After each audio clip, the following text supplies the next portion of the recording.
संबुल जमा मस्जिद के सर्वे के खिलाफ दाखिल मुस्लिम पक्ष की याचिका इलाहाबाद हाई कोर्ट से खारिज हो गई। बीते दिनों सुनवाई के दौरान दोनों पक्षों की दलील सुनने के बाद कोर्ट ने फैसला सुरक्षित कर लिया था।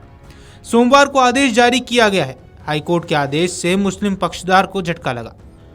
कोर्ट में मुस्लिम पक्ष की याचिका खारिज कर दी गई है। कोर्ट ने ट्रायल कोर्ट की ओर से जारी एडवोकेट कमीशन की जांच में हस्तक्षेप से इनकार कर दिया।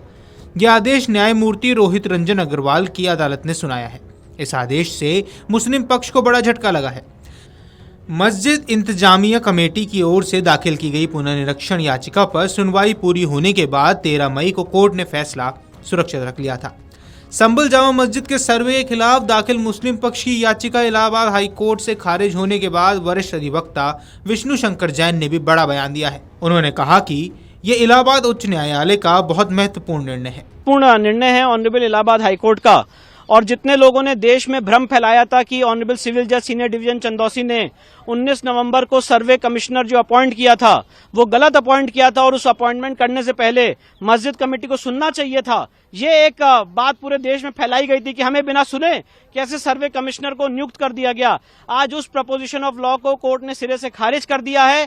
सिंपल प्रपोजिशन ऑफ लॉ है कि कोर्ट ऑर्डर 26 रूल 9 और 10 की पावर के एक्सरसाइज में सर्वे कमिश्नर नियुक्त कर सकती है। उस समय किसी को सुनने की कोई जरूरत नहीं है। लॉ का मैंडेट सिर्फ इतना है कि जब सर्वे कमिश्नर मौके पे सर्वे करने जाएंगे तब वो दोनों पक्षों को उनकी मौजूदगी में सर्वे करेंगे, जो यहाँ पे 19 और 24 नवंबर को दोनों दिन फॉलो किया गया था। तो जो बड़े बड़े बैरिस्टर और पार्लियामेंटेरियंस हैं जिन्होंने कोर्ट की मर्यादा पे, इस पूरी प्रक्रिया की मर्यादा पे, पार्टीज की मर्यादा पे कमेंट किए थे, आज एक वेल रीजन जजमेंट से उसको कहीं ना कहीं पूर्ण विराम लगा है। जो सर्वे की रिपोर्ट सील कवर में फाइल की गई है उसके स्टे वेकेशन के लिए हम सुप्रीम कोर्ट आएंगे।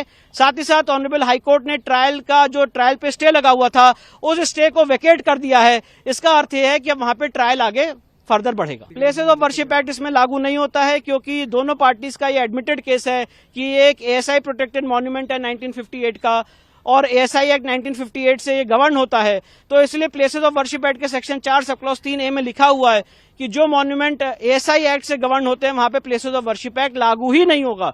इसलिए यहाँ पे प्लेसेस ऑफ वर्शिप एक्ट ना लागू होता है और ना सुप्रीम कोर्ट का 12 दिसंबर का ऑर्डर लागू होता है। यह विवाद तब शुरू हुआ जब अधिवक्ता हरिशंकर जैन और 7 अन्य ने दावा किया कि जामा मस्जिद दरअसल प्राचीन हरिहर मंदिर के स्थान पर बनाई गई है।